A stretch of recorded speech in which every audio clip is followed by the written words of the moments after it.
Connor's tea, how are ye? Welcome to the Candlelit Tales Podcast. We are sitting down for a special spooky Halloween episode where we have the great privilege of having a guest, Anthony Murphy of Mythical Ireland, here to talk to us. So thanks so much for joining us, Anthony. It's lovely to have you. Thank you for inviting me. It's lovely to be here. Yeah, Anthony, we're very excited to talk to you today because during lockdown, I got completely swept away with all of your live streams that you're doing or were doing and started and doing a schedule one and talking and reaching out to people all over the globe. And you had a fantastic group kind of culminated over lockdown that I tapped into and listened into for quite a while. So excited to hear that. And do you want to tell us a little bit about the origins of Mythical Ireland and what you guys do over there?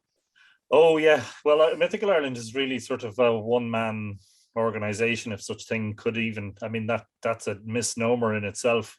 A one-man organization, one-person organization dedicated to the dissemination of information pertaining to Ireland's ancient past. So, concentrating largely on prehistory, pre-Christianity, concentrating largely on archaeology and mythology and folklore, with a distinct sort of astronomical, cosmological theme in there as well.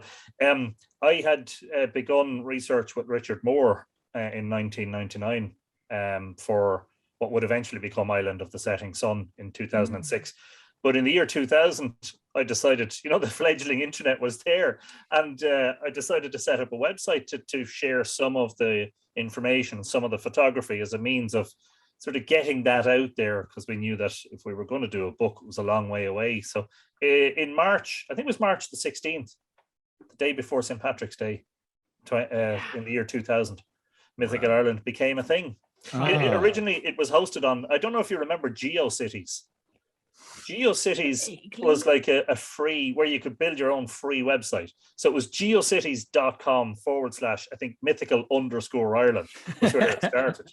And I think it was a year or so before it got its own .com. Yeah. Oiche will definitely remember that and be able to link with you.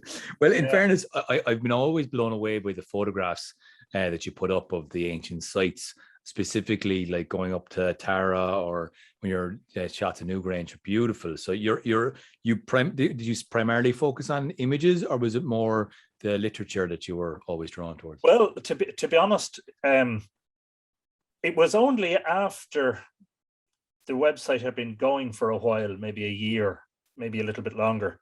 The feedback was that this is a very good combination of words and images. I think it was actually a good mixture of both. And I now realize, I suppose as a journalist, you kind of always realize these things, because we were taught when I was a cub reporter, when I was a young whippersnapper, one of the things you'd always be taught by your editors was, when you're getting a story or when you're interviewing somebody, it's very important to get a photograph of the person or, whatever they're talking about. The photograph helps sort of draw you into the story.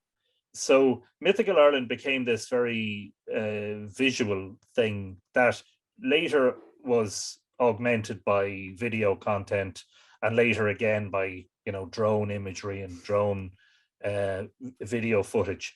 And when I was putting together the proposal for publishers for Island of the Setting Sun, one of the things I was very conscious of was making the proposal like the website, full of color-rich imagery and full of, hopefully, lucid lyrical prose.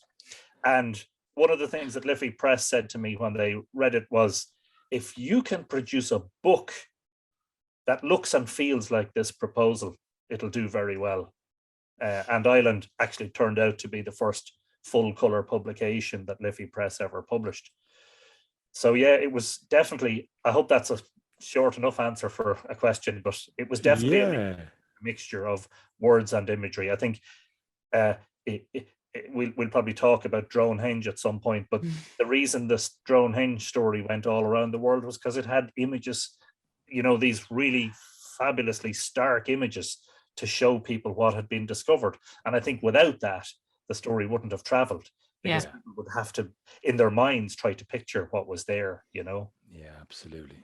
It's interesting to have a visual kind of I guess, open up that kind of mysticism and the mythical sense of things, you know, because you get so much in Ireland when you go back to the old sites, and just images alone can try and transport you into some form of linking in what's written. And that's sometimes why we add in music as an atmospheric kind of stimulus. I guess you relied on the imagery, which is interesting. I think whatever it is, myths need a bit of sauce or a bit of sprinkle of something to get you in there, whether it's an image or a bit of music. You mention it because Richard Moore, who's an artist, and he's, you know, we're still good friends all these years later.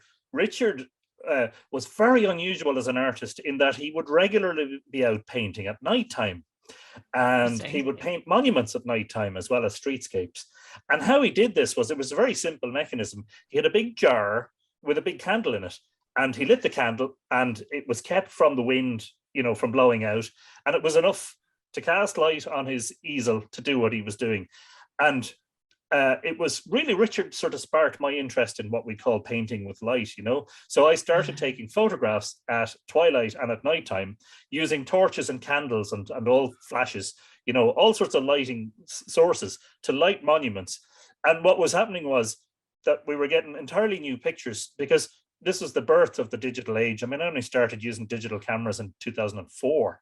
So the first few years of Mythical Ireland, I was taking pictures on print and slide film and getting them scanned and getting them onto CDs, loading them onto the computer, bringing them up in Photoshop. That's right, kids. That happened. That wasn't that long ago. That's how it was. I know, you know, and you lost all the quality and everything else. But the digital helped to revolutionize it too, because you could see immediately the result of your efforts. You didn't have to wait till next day to get them back from the photo lab, and you could adjust accordingly.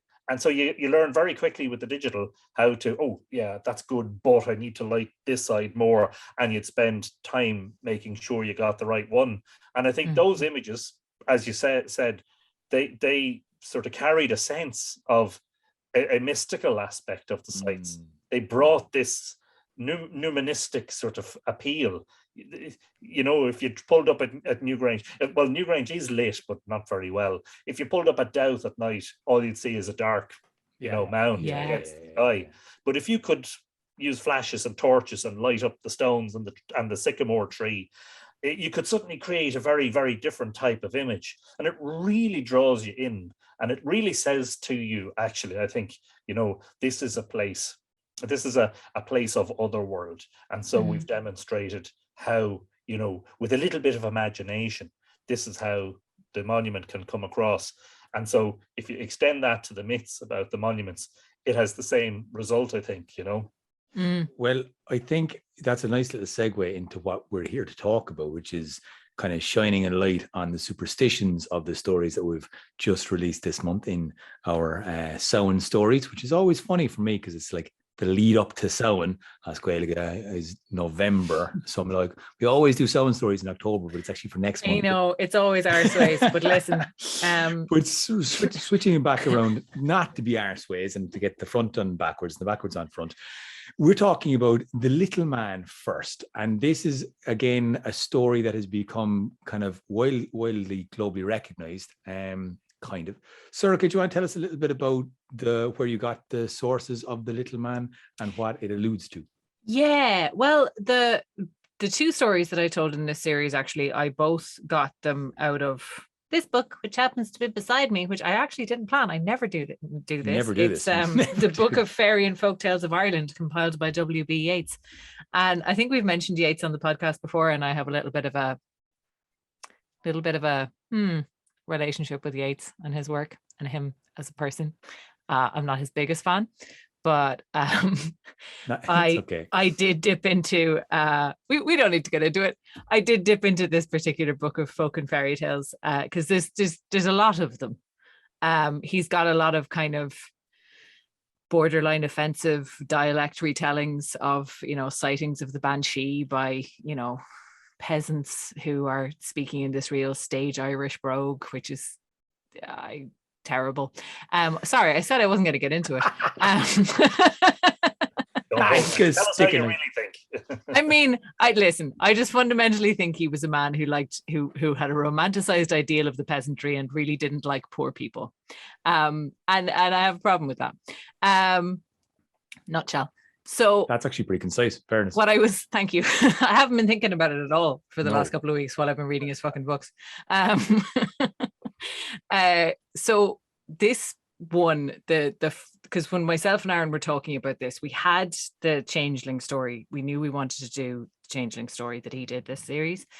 And then I kind of was riffing off, well, what are the most iconic Irish like creatures?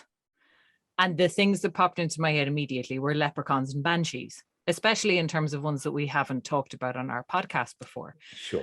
And so starting off with the leprechaun, the first thing that strikes you about the leprechaun is that there aren't really any leprechaun stories in Irish folklore. So this is the story of a little man who is not a leprechaun, but I think of a similar kind, and he's a little bit dark, and he takes this character, this kind of drunken Irishman, around the countryside, raiding the wine cellars of all of the gentry and flying around on magical steeds. And then, which is all good fun until they finally get to the night where he says, "Okay, tonight I'm going to steal a wife," and tells him about this plan to steal a 19-year-old bride from her wedding feast. So the two of them hide up in the rafters. And if she sneezes 3 times and no one says bless you, he gets to take her and keep her. And due to circumstances, she sneezes twice and no one says bless you. And when she sneezes the 3rd time, the hero of the story has an attack of remorse and calls out bless you and foils the little man's plan and is like released from his service. And gets to be around humans again instead of sitting in wine cellars getting drunk every single night without fail, which I think wears off pretty quickly as a charming idea. So yeah, essentially, just to kind of give you the summary of the story there in a bit more detail than I meant to, but this is the story about kind of a leprechaun, because I couldn't really find a proper story about a leprechaun. Well, it's the crossover, and Anthony, I'd love to get your opinion on this. But I see the little man as like this crossover junction from where like the Tuatha De Danann and the great Irish, the gods of Irish mythology kind of collide with a religious island that has been pushed those beliefs into pagan, reduced them into the little people. They've become smaller in stature and belittled as a kind of as an ideology and a belief system. And so they become these trickster beings, which then hop, skips and jumps its way onto Walt Disney's page, and he comes up with the leprechaun that gets fed back to us in our folk beliefs. And then suddenly there's just this kind of mixture of stuff going on with the little man. But what's your take on the little man or the leprechaun? It's very interesting, and that is a very interesting take on the leprechaun or the little man. A few years after Mythical Ireland had begun, I remember a friend of mine, a colleague of mine who was also a friend, said to me one day, "What's Mythical Ireland about?" And as I was explaining it to him, he said, "So it's about leprechauns." And he was taking the piss. He absolutely was taking the piss, He's like, "It's about leprechauns. Are there any aliens in it?" And it struck me that, in fact, there were no leprechaun stories on Mythical Ireland. And I'm not sure that there ever have been, to be honest. I think there's a very good reason for that. So let's just examine it very briefly, if we can. First of all, you're right. There aren't many leprechaun stories in Irish myth, and yet, or folklore. And yet, I suspect if you were to survey, say, Irish Americans in America and say, can you think of some characters from Irish mythology? I wonder how many times the leprechaun would come up, Yeah. Every time. So, and Darby O'Gill sort of springs to mind. Absolutely. And I think of the leprechaun as it is known in the 20th and 21st centuries as a sort of a kitsch rendition of something that is actually quite genuine. A while back, in the past 5 years, I took a peculiar interest in one notion of where the leprechaun emanates from. And that is that the leprechaun is supposed to be a diminished version of the deity we know as Lugh Samaldonach, or Lugh Láfada, Lugh Lunanshglech, Lugh Macethlin. And I was fascinated by this, so much so that it was a major inspirational theme in Return to Segish, which is a book that I published this year. And basically the story in a nutshell, and I'll tell you why I really love this. I really love it. And why I think I'd hold on to this as a more genuine vision of where the little man emanates from than the idea of a trickster cobbler, a shoemaker or cobbler who, sits winking at you with his little green suit and his red boots and says, "How are you there now? I'll top of the morning. And if you agree to allow me to fix your shoes, then all of a sudden you'll be in all sorts of shite." Yeah. It wasn't that kind of uncanny. You did it. Perfect. But Lugh. So the story goes that, that Lugh was supposed to have been killed at Uisneach by, was it the three sons of McCool, MacHecht and McGrania? Was it? No? I believe. Oh, I'm vague on the detail, and I'm tired. I'm terribly sorry for this. There was some kind of infidelity. Now he'd slap me across the face and say, "Cop onto yourself, Murphy." I should know this as well. This is bad. The tradition is that Lugh was killed at Uisneach. Yes. And there's a cairn there, Cairn Loga, the cairn of Lugh, and there's a lake associated with him. But you see, that when the Milesians came, and I'm fascinated by that whole episode. For me, that is simply that and the creation mythology. They're the areas that have become hugely interesting to me. Mm-hmm. So the Milesians came along, and everybody thinks that there was a war and that the Milesians won the war. Now, there were battles, but in fact, that's not really what happened. What happened was the Milesians reached a sort of an accord, a deal, as it were, with the Dedanans. The Dedanans weren't defeated as such. They agreed. Thanks to Amergin, by the way, the poet of the Milesians. The warriors of the Milesians wanted bloodshed, but the poet wanted something else. And he met, of course, Eru at Uisneach. And the idea was that she said, "Look, if you call the island after me, we'll let you have it." And of course, that's what transpires after a little bit of trickery involving the sea being turned into a storm and all the rest. But what happened to the Dedanans was that they went underground into the Shee, into the hollow hills, into the cairns, into the passage tombs, but also the Shee were supposed to be, the natural landscape, the hills and mountains. and they went in there and allowed the Milesians to have the telluric landscape, as it were, the overhill world. And all of the time, of course, the Dedanans possessed this power to emerge into the real world, as it were, from the other world. So in fact, in some perspectives, it could be said that the Dedanans actually became more powerful, a little bit like when in Star Wars, Obi-Wan says to Vader, "You can strike me down, but I'm going to," in essence, he stole it off Irish mythology, is what he did. He stole a lot off mythology. But it is that idea of, once you get, you are pushed into the other world, the other world is such a place of kind of magic and potential that it liberates them from time and space and all kinds of constraints. Well, it didn't prevent him from being an advocate for, for instance, the young Jedi, Luke Skywalker. Exactly. And so we're thinking along the same lines, right? So they weren't disempowered as such. They may have been dispossessed to an extent. I have written speculatively that this episode with the Milesians made the Dedanans more powerful in some ways. Anyway, one of the traditions of the little man is that at Uisneach, Lugh went underground, right? Right. And that, like Atlas, he was supporting the weight of the world above him. He was carrying it. And that in doing so, he became diminished over time. The weight of the world became a great burden for him, and that he shrunk and was diminished in size until he became this small figure who, according to some traditions, and there are I think at least probably typically of Irish tradition, there are probably at least 5 stories as to where the leprechaun comes from. But 2 of them are that it is Lou Chorpán, the little body of Lou, and Lou Crumán, little stooping Lou, associated with this tradition of Lou having gone under the earth at Uisneach, and, as I said, carrying the weight of the world, and the weight of the world oppressing him and suppressing him and making him diminished. And that, to me, makes an awful lot of sense.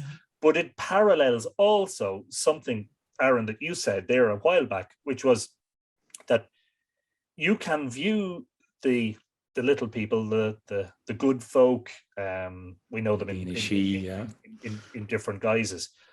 You can view them in many respects, but I think that what we're looking at is precisely the sort of transformation of the deities that has taken place as the result of, imperialism in different forms, be it, people who come into your land and convince you that your traditions are naff, that your traditions are rubbish, that they're, uncivilized,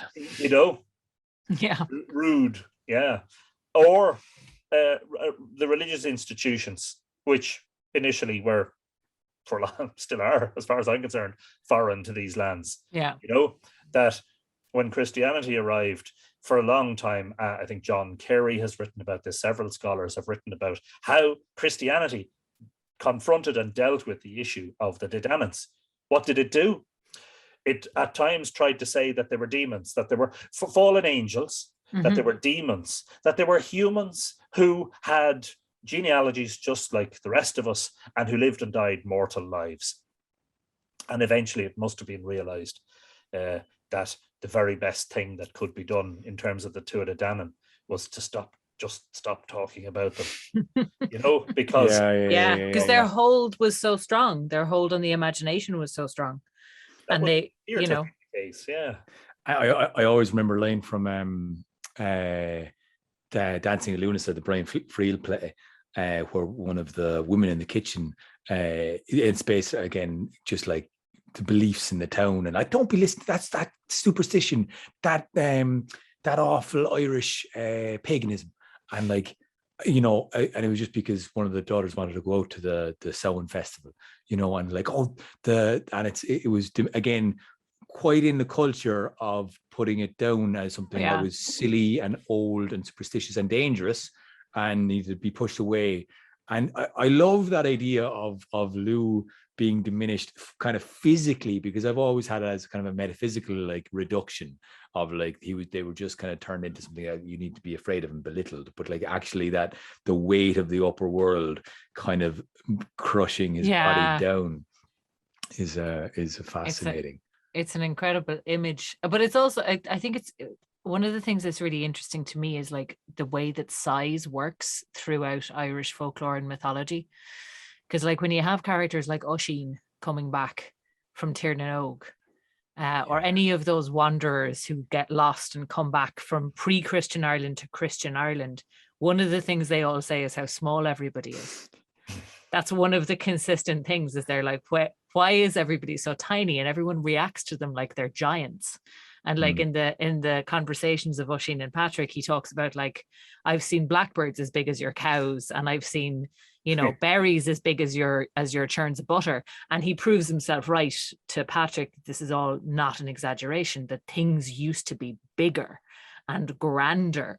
And so the fact that the Tuatha Dé Danann become physically small, I think is really interesting. I don't know. I think the idea of Lou being diminished physically is really interesting as well.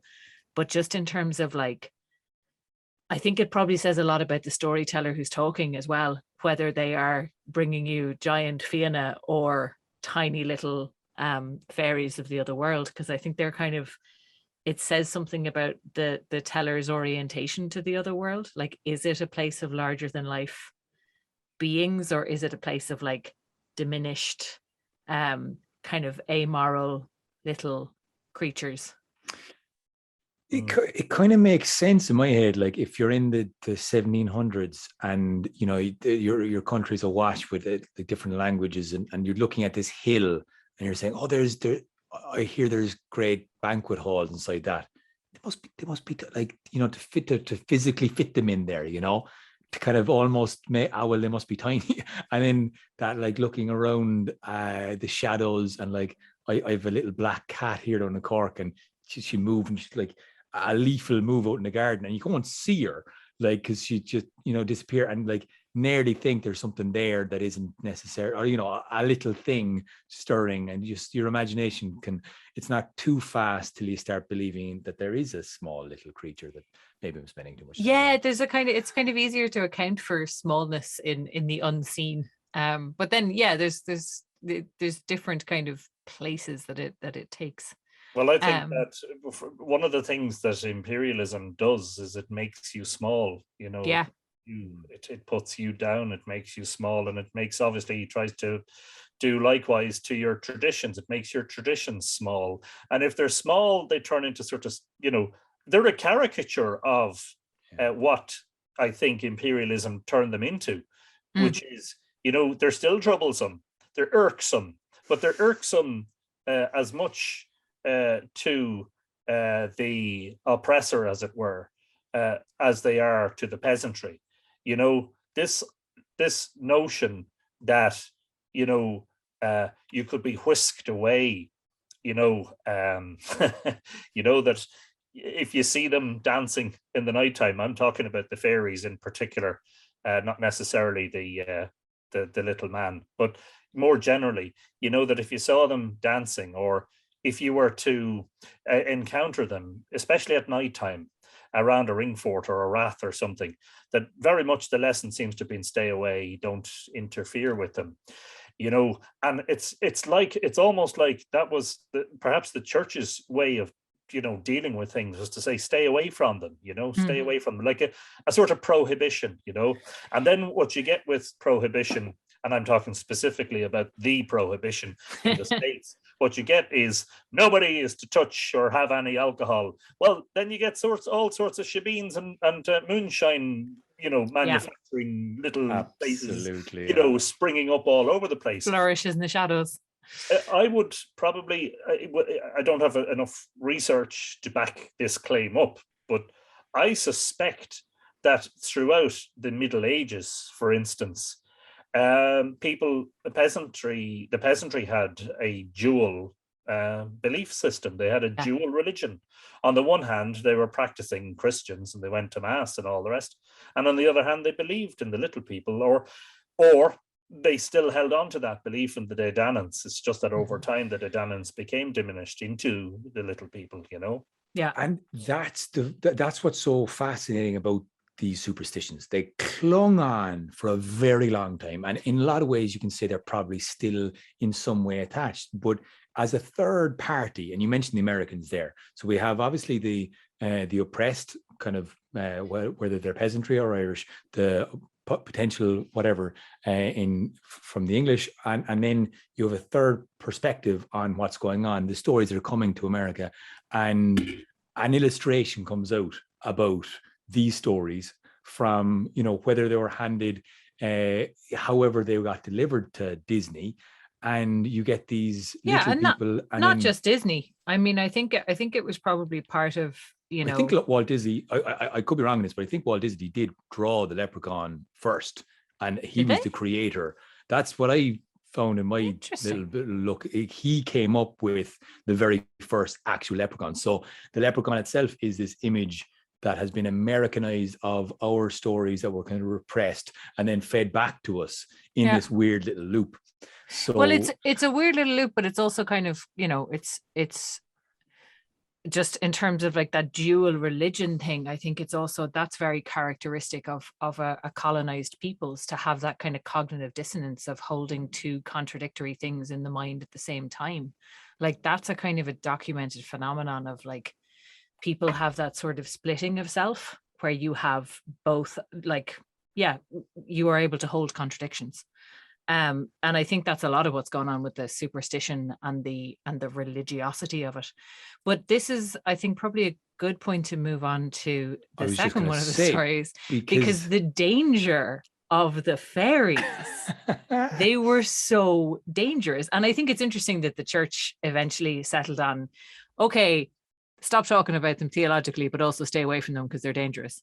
And that seems to have been a really strong belief as well, that these people were scary and dangerous and needed to be avoided. And that is nowhere more evident than in the story of the changeling.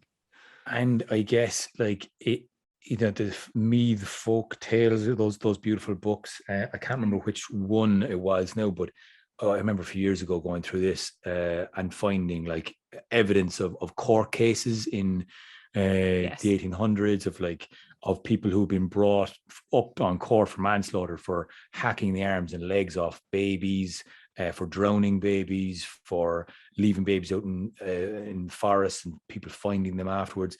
And all of it was down to either some kind of birth defect or some form of probable, a lot of time it was like either autism or something, you can probably find in a modern some kind of neurodivergence or some kind of physical disability, and it wasn't always, as in the story that you told this month, it was not always babies or young children. Do you want to tell us a little bit about the Bridget Cleary story, just to kind of set the context? Just to set the tone, yeah, sure. So Bridget Cleary, and I've been fascinated with this since I saw, I've seen a number of plays based on Bridget Cleary. So it's been one of the more theatricalized stories in Irish folklore. And Are You a Witch or Are You a Fairy? Or Are You the Wife of Michael Cleary is the nursery rhyme that came up after this kind of infamous court case that was held after the murder of Bridget Cleary. And it was in 1840. Jesus, I had the date in the podcast.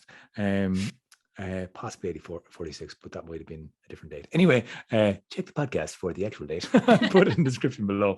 But or was it 56? Anyway, it was obviously a rough time in Ireland. In Tipperary at the time, apparently there was an awful lot of violence between thanks, Sorika, for whispering that. I didn't hear you. I was trying to say 1895. 90. This was, I think, why it was so famous was because it was so late in the century. It was nearly the dawn of the 20th century and modernity, and everyone was very civilized now. After the famine. Yes. Yes. So there's a lot of trauma still in the country. There still bloody is after the famine, but there certainly was then. Yeah, the story goes that basically Bridget was married to a man named Michael Cleary, 7 years older than her. She was a dressmaker and an egg deliverer, and she went off to deliver eggs to a cousin or somebody near a fairy fort. She got caught in a cold. It was in an abnormally cold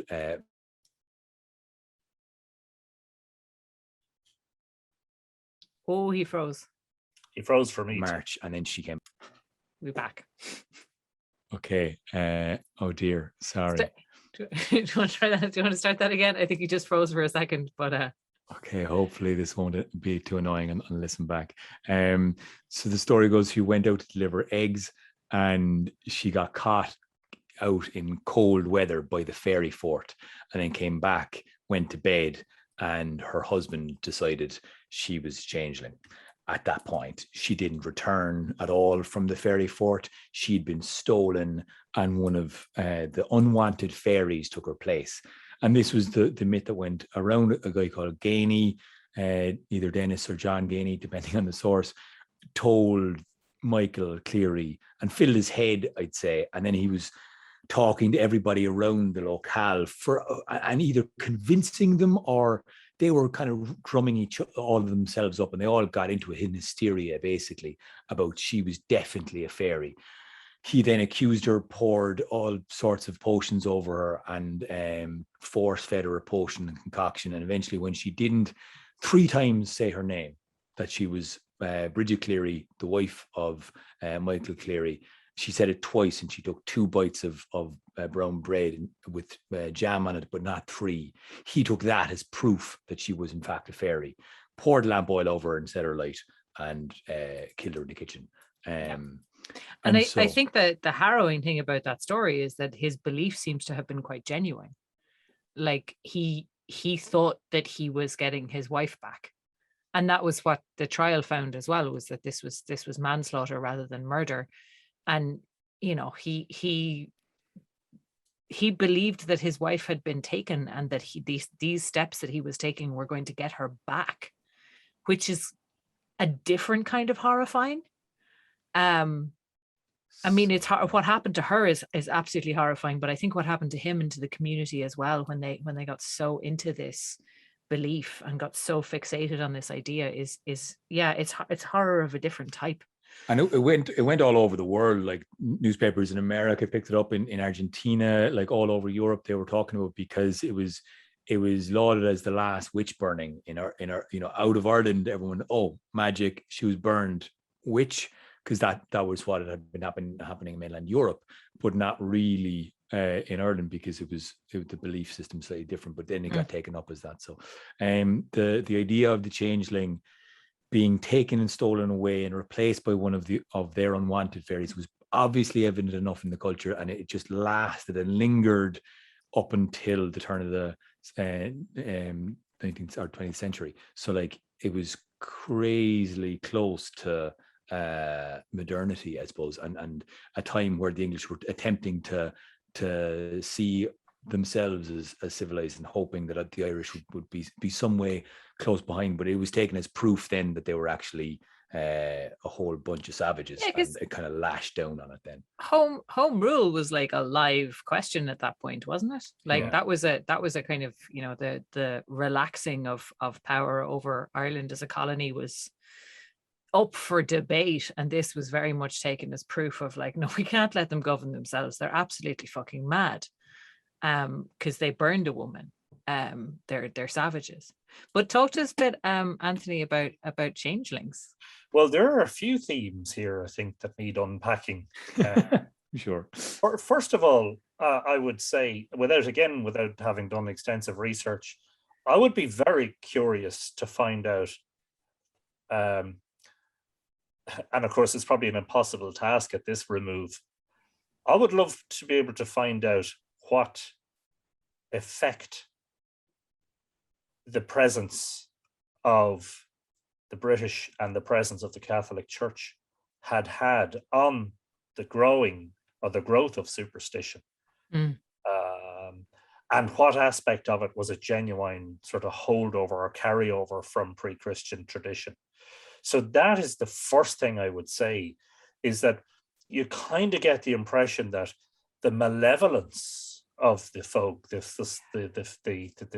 good folk or the small folk, whatever you want to call them, because they come under so many different names, that may not have been entirely, shall we say, an indigenous, yes, and a sort of an indigenous process of or evolution. You know? Interesting, yeah. That may have been something that the demonic possibilities might have been brought about by, that the church had demonized them to the extent that the peasants or the ordinary folk actually believed that and came to believe it. That's a very good point, actually, that there may have been an older belief system in which an encounter with the other folk and an encounter with the other world would have been framed very, very differently. Yeah. And maybe if a woman was away with the fairies for a little while, that was okay. And maybe she came back with some wisdom, because there are all kinds of stories in the mythology, of course, of like going to the other world and coming back with some wisdom. So maybe if somebody gets a cold by a fairy fort and is like out of it for a few days, you just wrap them up and wait for them to come back. It's a different framing. Of course. Yeah, exactly right. Exactly right. And that's not to say that, for instance, the idea of a trickster wasn't inherent in early Christian myth. And so, for instance, we have an indication of that in the stories of Brunabonia, where Angus tricks the Dagda out of Newgrange, and all sorts of trickery involving, the manipulation of time in the mythology of Brunabonia Elkmar, you go on there on a little errand, and Elkmar is reluctant to go, but he agrees to go, and Dagda casts a spell. Elkmar will think he's only away for a day, when in fact he's been away for 9 months. So there's that. He likes that one. Right. Yeah. Now, there's a separate aspect, which is mental health. Yeah. Which is, even in 2021, one of the great undealt with, if that's a word, how do you, one of unresolved. the unresolved problems of Irish society that has plagued us since, the 19th century, since the time of the famine, since the flight of the Earls, since the arrival of the Normans, since probably the arrival of the Vikings, and before and before and before. Oh, yeah. So there's the mental health issue on two fronts here, which is what happened to Bridget Cleary. What happened to her? What happened to her that she changed? Was she suffering from acute depression? Was she psychotic? Had she, the idea that he was force-feeding potions or whatever to her, had she imbibed something that made her change previous to this episode? Was she schizophrenic? And so it's an awful pity that Irish peasants in the 19th century couldn't have known about the great work that was already beginning to take shape in the world of psychoanalysis and psychoanalytics and all of that. Because at that time, people didn't know about, for instance, schizophrenia and psychosis, and depression wasn't something that was diagnosed in 19th century Ireland. No. And so the only frame of reference that people had was superstition, and religious and spiritual belief. And so it was all addressed within that framework, which was, of course, totally incapable of resolving these problems for people. And so, if somebody undergoes a profound change in their personality, which is still eminently not just possible, but is actually, manifesting itself in Irish people today, is that there's a bloody good reason for that can be diagnosed by psychotherapy. They're probably depressed. They may possibly be having a psychotic episode. At the very least, they're neurotic. They may be undergoing, a schizoid episode. But then you look at Michael Cleary, what he was willing to do, and then you suddenly see, well, he's probably just a psychopath, you know? Good chance. Or also psychotic, or also in the grip of a delusion, you know? And delusional, certainly, You may very well undergo a significant change in your personality because he's a very, very difficult and malevolent individual to deal with, right? On top of that, you're in an era where, look, let's face facts about the drinking Irish. There's a reason we're called the drinking Irish. And that was one of the ways that we dealt with all the shit that we dealt with, or that we had to handle. That was one of the ways we tried to cope. It was a coping mechanism for all of the things. Like, if you look at the 19th century, we had the famine at the late 19th century. We had failed uprisings. We had seen in just recent centuries the destruction of our culture. We were seeing the rise of the English language and the decline of the Irish language. We were still at that time, when was Catholic emancipation? That was sort of fresh in the memory, wasn't it? We were dealing with, as Sorcha, as you pointed out, we were in the midst of the whole sort of home rule thing, and we didn't realize it in 1895, but we were getting close to, rising again and independence and all of that. So I'm much more inclined to look at things from that point of view. But then there's the essence of superstition itself. And look, you can't get away from the fact that the Irish, I think, are a superstitious people. But look, if you think about it, we were a race. Genetically, we're a very diverse race. Yes. We're not a unique, we're not unified yeah. bloodline or anything. In as much as that concept has any validity at all, I know, we're not a very cohesive one. And of course, there are lots and lots of people, some of whom are adherents to modern pagan beliefs and all the rest, who think that the Irish are a unique genetic race. And perhaps there are people who believe we're all descended from, whoever it happens to be, that we're all descendants of Eramon, or we're all descendants of Fintan MacBocra or something. Right, like yeah. That guy got around, in fairness. He did have a lot of kids. But the superstition, I think, was there. Or Niall and the Nine Hostages, the other one, who's basically great-grandfather of everybody. Quite prolific, wasn't he? Yes. He's everyone's daddy. So there's the idea that we were naturally superstitious anyway. And I think if you look at just whatever about our historic history, it's going to sound funny, historic history. But now when I say in terms of our mythic history, yes. The mythological history of this island says that, once upon a time, Ireland had nobody in it. And then along came, depending on which one whichever one. Along came Kezer, granddaughter of Noah, or Partholone, who was also, had connections with Noah. And suddenly there were people on this island. And then there were waves and waves of, incursions and people coming along and, taking over and sometimes dying of plague and, Yes.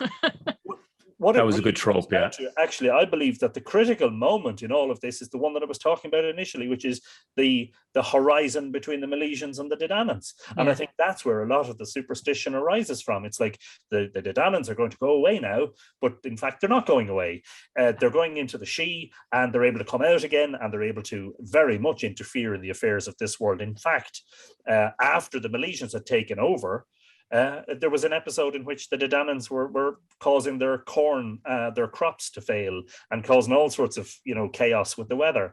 And the Milesians had to say, "Now listen here, you come on, we had an agreement. Now come out here and have a chat with me." And this notion that they're ever present and they are a force to be reckoned with continues right down into late medieval times, where you have the stories of the fairies who are able to, and where do they emerge from? Of course, most of the action happens in relation to the rats. Now, Greenforths, are early medieval structures, but also the cairns, the mounds, basically anything that is deemed in the minds of the peasantry and the indigenous folk to be related to something that goes back probably before Christian times. That is where the action generally and the change that happened to Bridget Cleary, of course, happened in conjunction with one of these rats, where the troublesome good folk, little folk, whatever you want to call them, caused some sort of miraculous change to take place. In addition to that, don't forget that we have stories about the Dedanans in which they were seen to be, what would we call, otherworld agents, or they were. Yeah, because they interfered.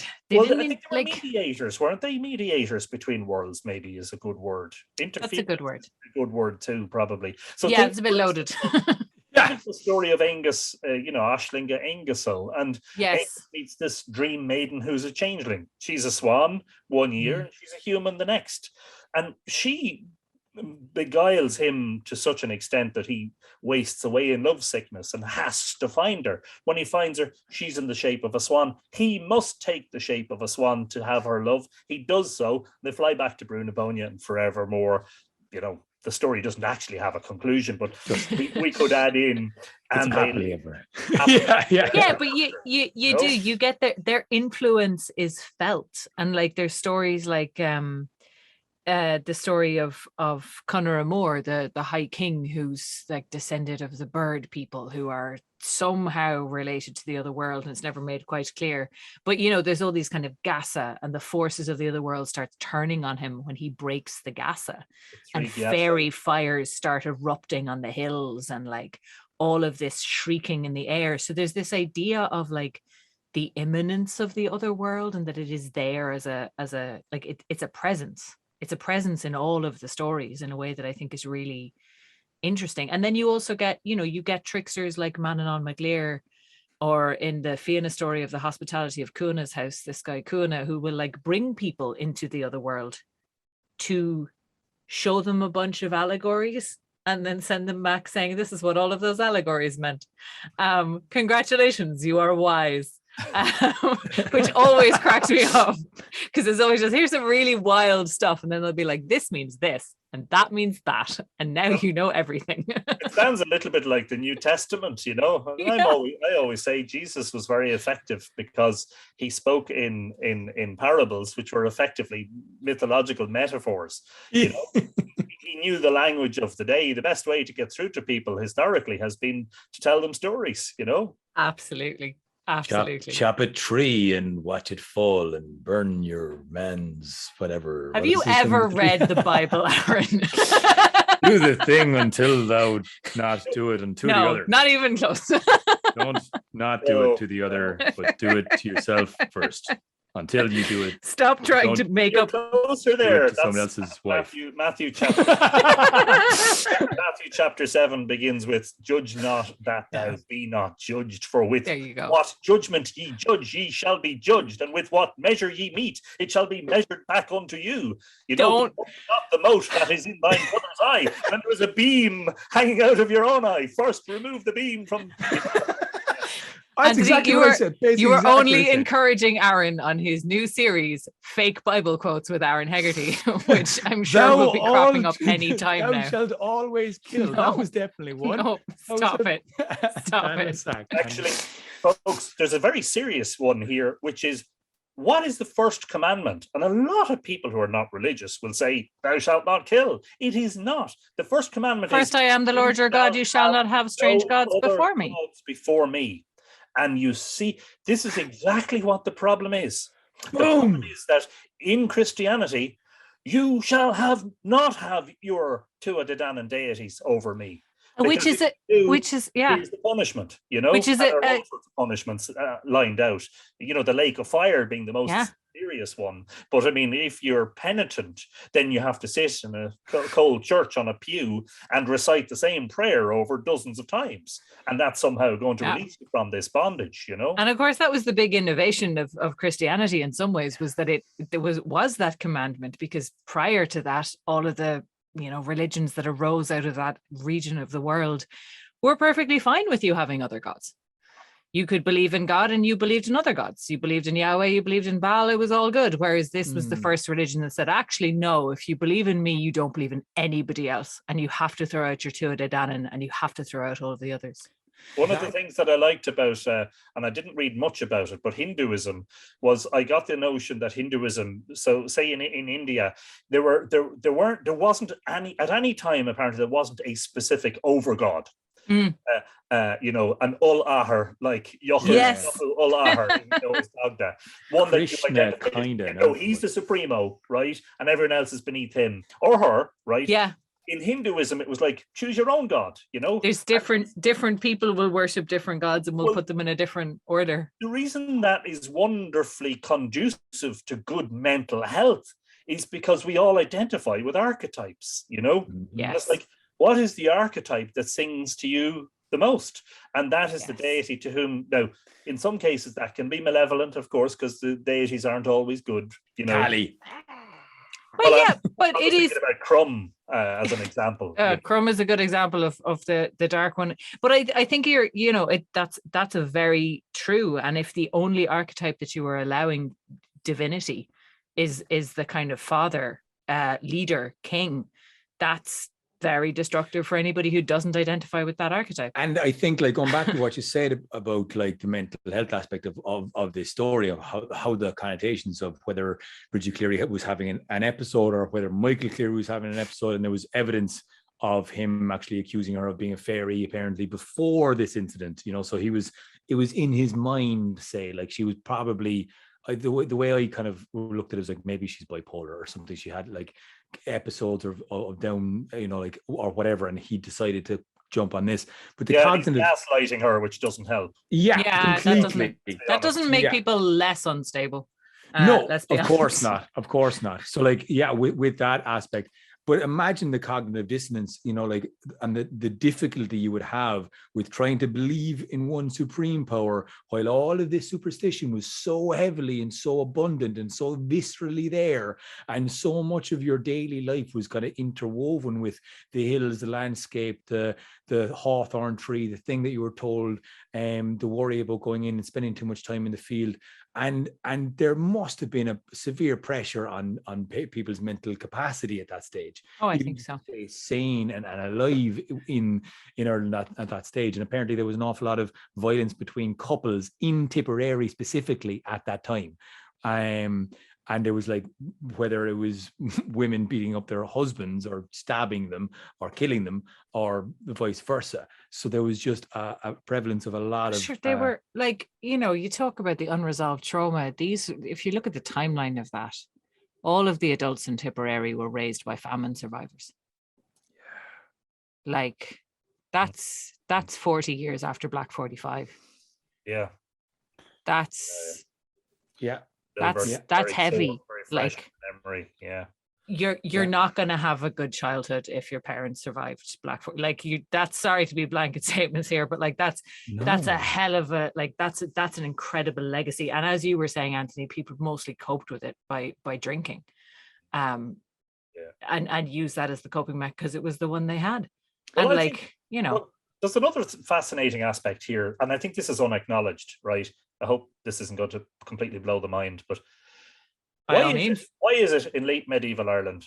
Why is it that all of the supernatural encounters that are taking place, the ones that are recorded, are not supernatural encounters with Christian figures?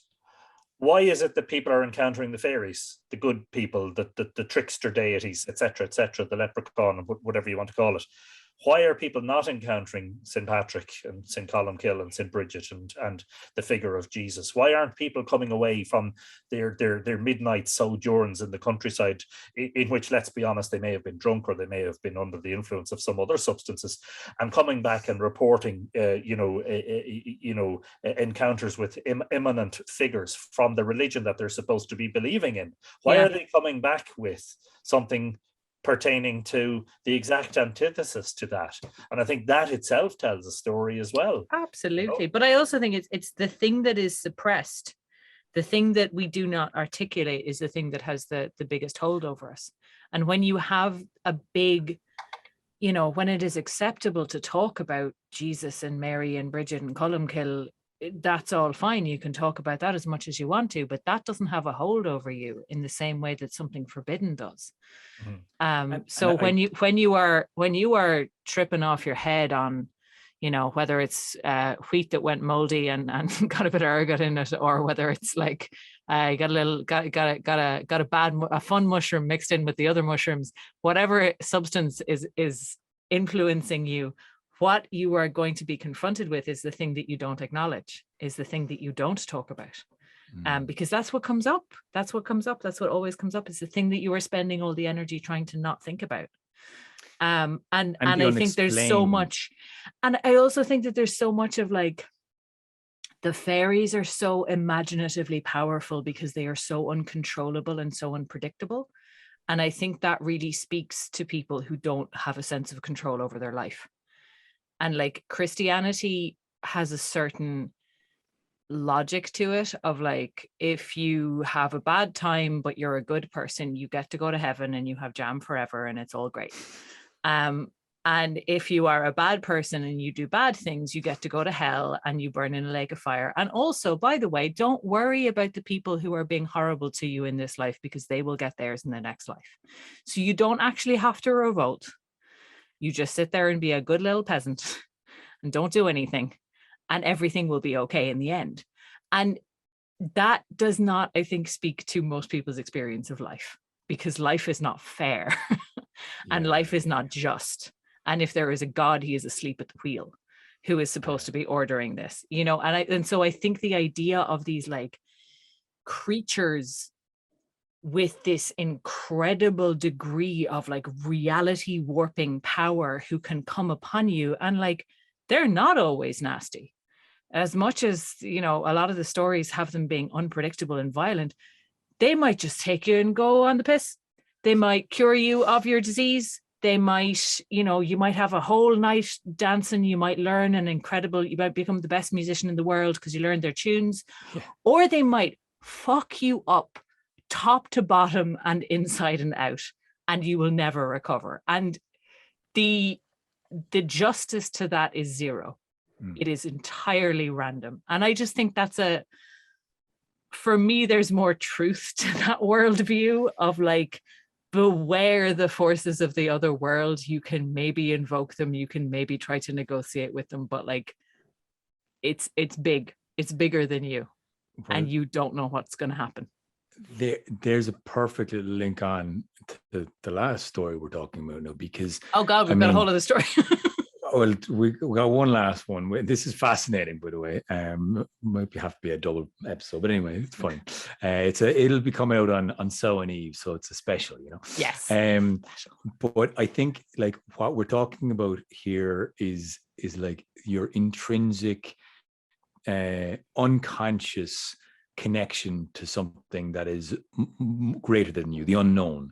And an awful lot of, and you mentioned archetypes, Anthony, earlier, and like the archetypes within mythologies are more rounded because they're older, they've been around longer, and they're kind of, there's something more intrinsically human in them that you can relate to because they're flawed. These characters are flawed a lot of the time. And the wandering, whether it's the wandering Banshee circuit that is linked to death that everybody must face, and gives the warning that someone's going to die. And wouldn't we all like a fucking warning? Like, it'd be nice to know, like, the night before even. But there's something linked to the end is nigh, and we're coming to it, and it is now that we must face it. And the fact that you have one of the she calling out for the Irish families, and that's the big link with the Banshee. Or do you want to tell us a little bit more about what you found with that? So this was I was struggling, to be honest with you, to find a Banshee story, because most of the Banshee story, like, we know what the Banshee superstition is, that there are certain old Irish families, and the lists vary from a couple of different places that I found them.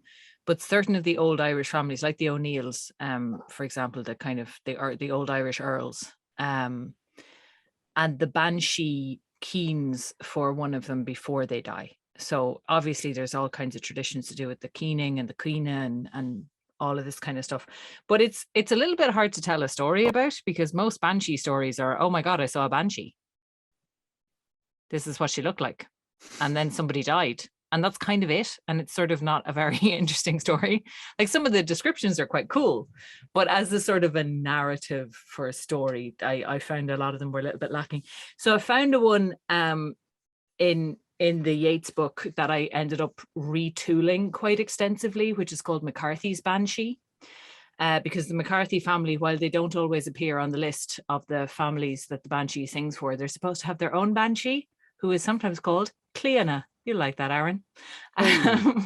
Who's the daughter of Manannán mac Lir and said to be Queen of the Banshees. So in this story, you have a young heir called Charles McCarthy and his best friend called Jack Ryan.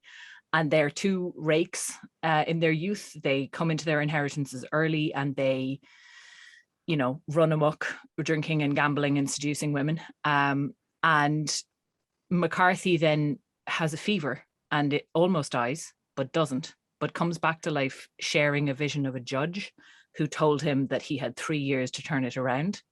And terrified by this vision, he completely turns his life around. However, he doesn't stop hanging out with his old friend, Jack Ryan. Meanwhile, Jack Ryan seduces a local girl. And the way that the book refers to her is she is a ruined girl, which kind of tells you a lot, I think, about gender politics in those days. And Jack Ryan's mum and Charles McCarthy's mum basically decide that their sons need to get married, even though Charles McCarthy still insists that he's going to die soon. His mother doesn't believe him. So they arrange for Jack Ryan to get married in the McCarthy household in the hopes that this will inspire Charles. But on the morning of the wedding, the night before the wedding, this ruined girl runs away, steals a gun and runs away, and sees a Banshee screaming in the night and pointing back towards the house that she fled from. And so she turns around, goes back, and thinks she sees Jack Ryan, her ruiner, in the garden, and shoots him, only to realize that she mistook him for Charles McCarthy. And so 3 years to the day after his vision, Charles McCarthy is slain by this girl, and all prophecies are fulfilled. So like I said, I did a bit of work to this. If anyone reads the original story, they'll notice it's quite different. But all of the main particulars are the same. The characters are the same. The events are the same. Different people saw different things in my retelling. But basically, it's a story of a banshee who seems to have a slightly more active hand in the death of Charles McCarthy. Well, again, it's so hard to tell a story about just a one event, and so I guess the big thing with this retelling, or this telling of it, is it's surrounding by the kind of Hellfire Club, or this is the kind of closest thing to. Yeah, not directly. These are not Hellfire Club members, but they, we were talking about this, thematically. I think it links in very much with this idea, which of course the Hellfire Club is in the. Is it in the Dublin Mountains, or is it in Wicklow? Yeah, it's the Dublin Mountains, yeah. Yeah, a site of supposed great haunting and great evil. And I've always just personally steered away from telling any Hellfire Club stories, because I think it is a boys club. There's something about, there is a horror in it, and I think everyone is putting the horror in the wrong place. And the horror is when there are a group of young people who have absolutely unlimited resources and functionally no authority over them, who are encouraged to indulge every impulse that they have. They visit horror on other people, and it's not because of the devil. And so I've always really kind of steered, I don't want to tell stories about the Hellfire Club that make these dickheads sound cool, because they weren't. They were the, they were the Trump boys of their day. They were just running around assaulting people and getting drunk and setting fires, and they weren't fun, and they weren't cool. So there are two of that type of character definitely in this story, in Ryan and McCarthy, although of course McCarthy reforms after his 3 years. I don't know that he ever actually pays any redress to his victims. That's not mentioned. Yeah. I'm not sure either. Anthony, what's your take on the Banshee, maybe even specifically the link between the McCarthys, the O'Neills, the old families? This has always struck me as a curious aspect of the Banshee, that she's only linked to the kind of old families. Yeah, it's a curious one. First and foremost, I'm inclined to wonder about what aspects of the belief in the Banshee are, let's say, ancient, perhaps pre-Christian. And my own hunch would be that a lot of the traditions are genuine. They're genuinely prehistoric. That you have a figure who apparently represents death, who is female, who, to be honest with you, her name is Banshee, the woman of the she, So is she a remnant, a survival of the belief in the Deities? And if so, what is so fearsome? What is so malevolent? Why is it that she is remembered, with such darkness and dread, rather than? So I'm inclined to think of, for instance, the Cailleach. I'm inclined to think about the fact that the monuments themselves, and this is again something that causes so much debate, but I think it's just really naturally inherent in the design of the prehistoric passage tombs that they are feminine. They are organically feminine in design. And then I think about the figure of the Sheila na Gig, that is apparently sort of, inviting you. She's displaying herself in an apparently grotesque way. And what's that sort of designed to make you think? I mean, some people say it was, that the shamhna gigs are only associated with Norman churches, which again is perhaps antithetical, or at the very least mysterious. Why Norman churches? Some people have said that, well, the shamhna gig was designed to sort of teach you, the evils of, the carnal evils of the body and sexual desire. And yet, if you look at the shamhna gig, she's generally an older woman, generally not that attractive, but yet they're not sexy. Like, this is the thing about these are not pornographic images. They remind me of nothing so much as like you said, the descriptions of the Cailleachs, particularly in the King stories, where you get these. The reason that resonates so strongly with me is because of my own Cailleach dream, which is very, very, very similar to the story of Niall encountering the hag and his brothers. There's a transformative aspect of Give us a kiss. She is at once terrifying and at once entirely, what's the word, lovable and amiable and welcoming. So the reason she is antithetical, the reason there is a dichotomy around the Cailleach, is precisely because that is the human experience of life, as we said earlier. Life, I think, Sorka, you said something like life is shitty, so we encounter this antithesis. We encounter the antinomy in not just in the experiences of life, but actually in the experiences of ourself. Something that stems a lot from Jungian psychology is the idea that, we all have within us the capability to do both good and evil.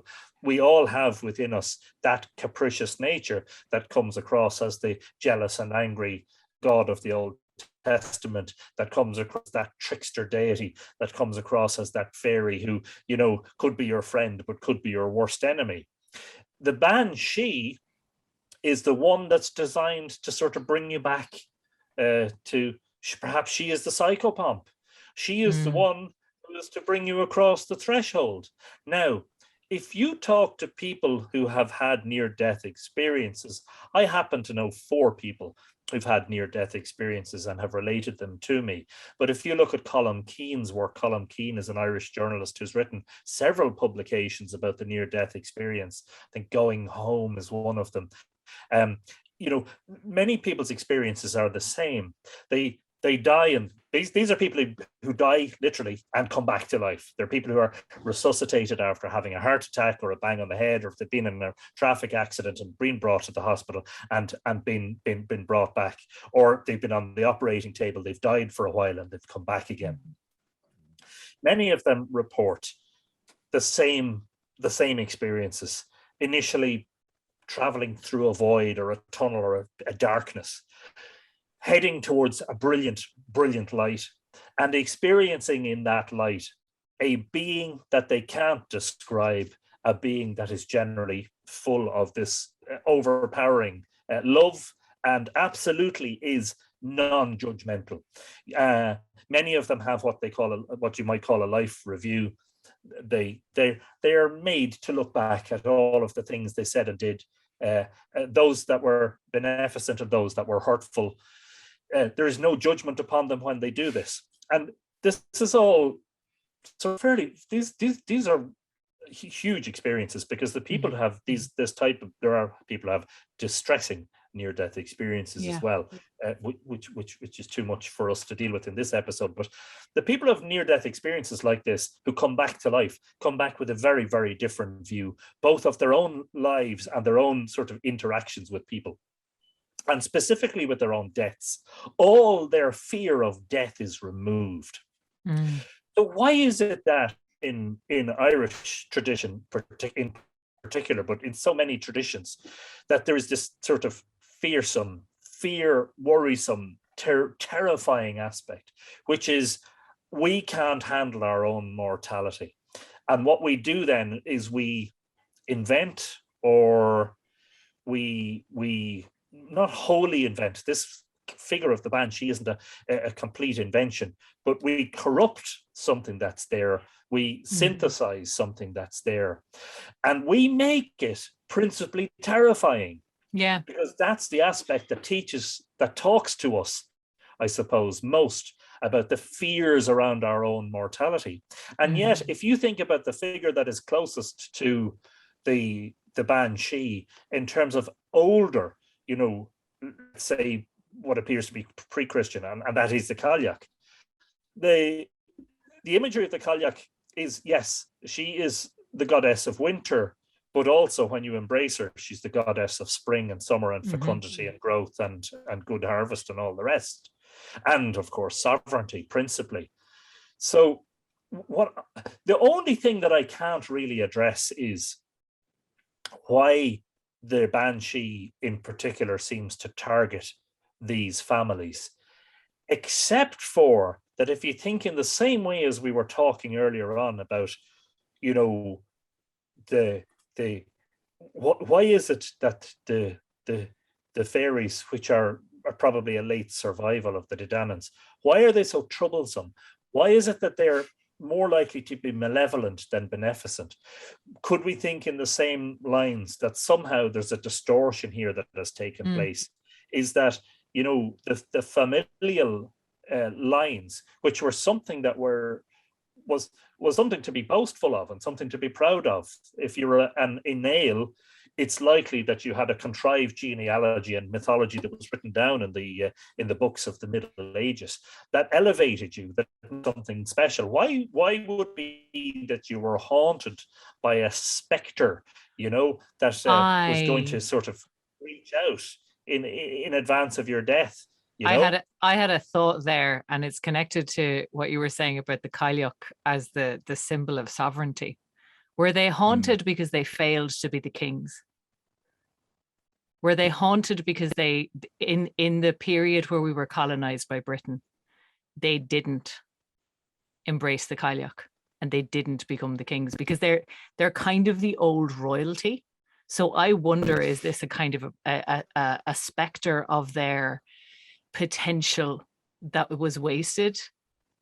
Maybe that's too clever for superstition. But... Or was it? Well, I don't know. I think there's something there, because I think to flip that on its head a little bit, were they using the attachment to the Banshee, the woman of the She, as singling them out to elevate themselves up amongst the lords and ladies of Ireland, raise them above the normal people and elevate themselves into the tribes that could wage war and gather people to them, to gather the O'Neills, the Donnellys, the O'Hegartys together up in Donegal to fly down for the Battle of Kinsale. That's why we're here. What was it, or in Cork, I mean, the Hegartys, but was it a form of saying we still have a link to the old power, we still have a link to the old superstitions and the old beliefs, and they'll call out when one of us die, so you must gather? Is it? But it's double-edged. I think it. Yeah. I think you're right. I think it is a holding on to prestige, but I also think there's a certain aspect there of all of the kings had to embrace, the kings had to embrace the hag. That was what you're supposed to do when you meet the Cailleach. You're not supposed, if you run away from her, you don't get to be the king. And if you make her into a death omen. Say again, Anthony? I just wondered, do we know when, is there a particular when these stories emanate from? I see. This is one of those things that I'm always very bad at history, I gotta say, at dates and timelines. But it strikes me as I mean, if these are if these are 17th century onwards, then that would make a lot of sense to me. I mean, he's followed Kinsale, the 9 Years' War, the Treaty of Mellifont, the plantation of Ulster, the flight of the Earls. If they come after, say, the first part of the 1600s, then they make a certain amount of sense from that point of view. That you would be haunted by this primal deific agency that you had, that was associated with your lineage. Mm. That, as you say, when you embraced, turned into this beautiful, voluptuous young woman who told you that I am sovereignty and the sovereignty is yours, and Yeah. you're going to have a magnificent reign, usually, you know. Yeah. And that suddenly they're haunted by this figure that they apparently can't embrace. That there's no option, but that when they hear the screech, their end of days is coming, and there's nothing. They're completely helpless. Maybe in the post Treaty of Mellifont world, then they were, because when the flight of the earls, they left, didn't they? Yeah. They left obviously in the hope that they could muster support on the continent and come back again, but they never came back again. So of course that's something you would be haunted by. Mm. But it really depends on when were these tales about the families and the Banshee. When were those tales told? When were they written down? The first that's a good first question. record was, according to Google, 1380 was the first recorded. Okay. So they go back to the Normans. So again, it's interesting that you linked in with the Shamhna gigs with the Normans. Again, these are very much associated with the first literature attached with some of the Norman landings, and again the Macs and the O's, and deaths of higher Irish families being called upon by the woman of the she. So it goes back, it first mentions then, and again, I don't know enough in the research of how much they dipped in or dipped out or came back in the prevalence. Yeah, how prevalent were they, and because that's an interesting kind of notion, but it is only a notion. Well, even the fact that it's post the arrival of the Normans is interesting, you know. Yeah. It's like, it's almost like she, the Banshee is portending, she's a portent not just of the individual's death, but of the death and decline of the old kingly lines. That's it, and it's that wailing or another are on the way out. And again, it's that lamenting and that keening that is not practiced anymore, but that aspect of group going through a trauma of a death or actually kind of keening through it, and that keening being represented by the Banshee. And I guess it all links in with this fear of death that you mentioned, Anthony, and you spoke so beautifully thereafter. We mentioned the Banshee. I thought you tied so many things together so well, and I think this whole Ani Hauna and this podcast, this recording, this chat will come out on the 31st of October, and where the veil between this world and the next and the underhill is at its thinnest and its most easily kind of broken, and you get so many of the spirits and those beings coming into play. And I think it's all down to the fear or the acknowledgement and the acceptance and that double-edged aspect of death, and whether you want to ignore it or celebrate the life that we're living. And going into the dark year, this festival that has become so globalized and so potentially Americanized in lots of ways, but coming back to the roots of it, of a festival before the dark half, before people are gonna die, before we really enter where we might not get out of, and celebrate what life we have left together. At a time when we can. It's right after the harvest, it's right after the abundance, and it's now that we're closing off and going into the dark and hoping maybe to dissipate the fear of death in acknowledging that it's all. It's interesting because in early medieval times, this whole idea of metempsychosis or reincarnation was so strong that, of course, the kings and the warriors never had any fear of death. That for them, death was something that was just a transformation to another life, which you could view the sort of Cailleach imagery as, again, you're embracing the old woman, you're embracing your own death, and you know that something else is going to follow from that, something youthful. So it's interesting that, again, that kind of gets cut off as if they fear now, because they see perhaps they see the end not just of themselves, but, as I said, those lines, those lineages which have been so important to them. Don't forget too that it was sort of in the 13th century, am I right, 12th century was when the church sort of started to become diocesan, and that was also of a decline in the the old link between the bardic schools and the scriptoria and the monasteries, that the secular stuff began to sort of drift away then after the synods of the 12th century.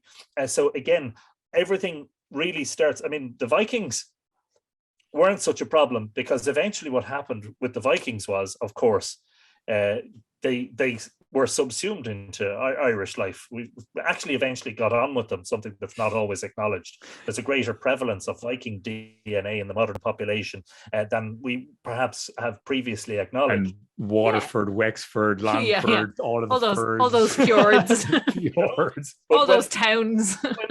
I think when the Normans arrived, when the Cistercians and the likes of the Benedictines arrived, the big monasteries, the synods happened, Ireland became diocesan. A lot of things that were happening from that point on sort of marked the beginning of the end. Now, the end was a long time coming, if you think about it. What was Mellifont? 1603, I think. And the Flight of the Earls, was that 1609? Sometime, so early. And within a couple of decades of that, you have this mad rush to get the annals written down. I think the annals of the Four Masters were compiled in the 1630s, because all of these things were coming to an end. It was like, at this point in time, it's like, no, we're really, really seeing the end of very, very old orders of things here, an interesting one, that there's such a rise in interest in modern times in old Irish pagan. I don't use that word as a rule. I see it as a pejorative word that was used by the church to describe anything that wasn't Christian and demonized. Very well said, yeah. But that there's such a rise in pre-Christian, let's say secular, monuments, feast days, rituals, etc. It's an interesting thing that has all happened in an era when we have seen the death of a lot of things. We're seeing the death of a lot of things. The Celtic tiger sort of brought home a lot of things to us when it collapsed, was that there's an era that has, in my lifetime, we've seen the virtual collapse of the church. We are seeing continually the collapse of the political institutions. Nobody trusts politicians anymore. We're seeing a collapse in trust in the media. We're seeing a collapse of the financial system, or we have seen several collapses of the financial system, which has left its mark not only in mass migration or emigration out of the country, but in sowing a sort of discord among the people. One of the things that people have been doing throughout all this is flocking to ancient sites in Ireland, which is why we have a problem with vandalism and sites being overrun by people and being damaged and having to have visitor numbers curtailed, because there's such a mad rush towards that now. So that's a much bigger discussion than the Banshee. But the idea is that we are seeing the death of something, but we're also seeing the possibility of the birth of something. At all times throughout that, it's like we're going backwards. It's like not going backwards as in regressing, but going back to things that were here before all of the...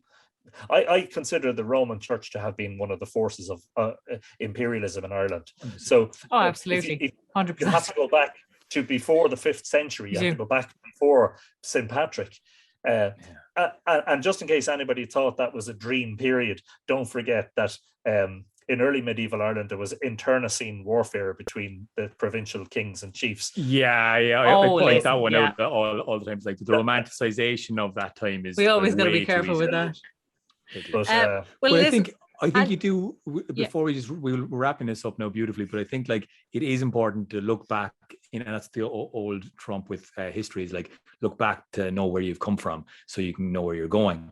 And in terms of looking back at the mythic history of stories and connecting with deeper knowledge, or, Curta cuss air on the Tallav and throwing your feet into the ground, and like, of these ancient places, to get rooted and really, grounded in something a little bit more, just more bigger, grander, greater than where you've actually come from in your own little life and whatever traumas have been passed down through the ages, and trying to escape into something bigger and better and more kind of inclusive of it all in this random human attempt of fumbling through life, which isn't all that bad, sir. Okay, in fairness. Listen, I didn't say it was terrible. I just said it was deeply, deeply unfair, which it is.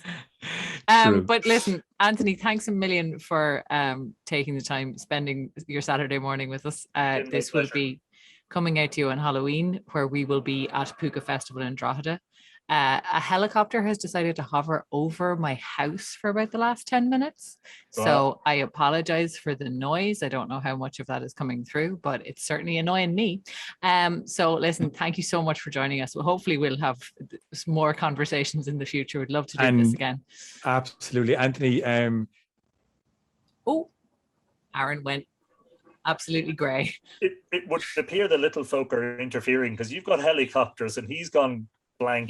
He's gone. You know what? I think we might have to call it there. I think we're getting messages from the other world. There's the helicopters, there's the great cameras. But listen, thank you so much, and thanks so much to everybody who's listening, and go and check out Mythical Ireland. And Anthony, do you have anything you want to plug, or your new book? I would just say two things that at the time this is going out, I'll just be on the verge. I think I'll have printed copies of the 2022 Mythical Ireland calendar, and also the revised and expanded edition of Mythical Ireland is due to be released in November. So both of those can be purchased on mythicalireland.com. Just go into the gallery and shop and go into the section like books and calendars, and you'll see them there. Brilliant. We'll have it in the description below, and we'll be popping all that into it. Thanks a million, Anthony. And thanks so much. Yeah, listen, I hope you have a good Samhain, everyone.